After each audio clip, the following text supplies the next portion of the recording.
Изминатиот продолжен викенд дел од лозарите го искористија за берба на грозјето, иако стручњаците проценуваат дека е рано за собирање на родот, особено кај белото грозје. Меѓутоа сушата го направи своето, па сега производителите на грозје спасуваат што може да се спаси. Проценките се дека есенва за најмалку 30% ќе има помалку грозје, а и квалитетот е послаб.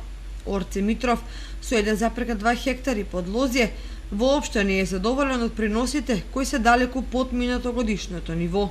Па, ова година е многу слаба со грозјето. Значи имаше род, се беше добро, само преголема суша.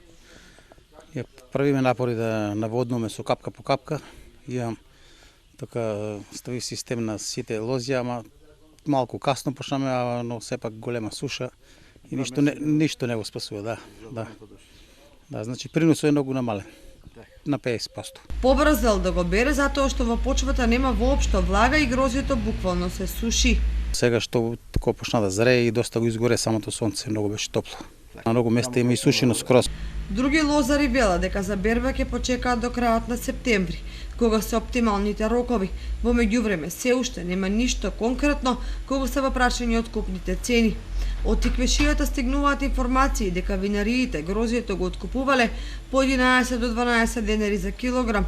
Сдруженијата на лозари бараа 17 до 18 денари, а владата им нуди субвенција од 1 денар за килограм. Во оваа мешаница на цени поедини лозари на граѓаните грозјето им го продаваат поскапо. Во секој случај многу работи ќе се дефинираат на пазарот кога ќе започне динамичната берба на грозјето.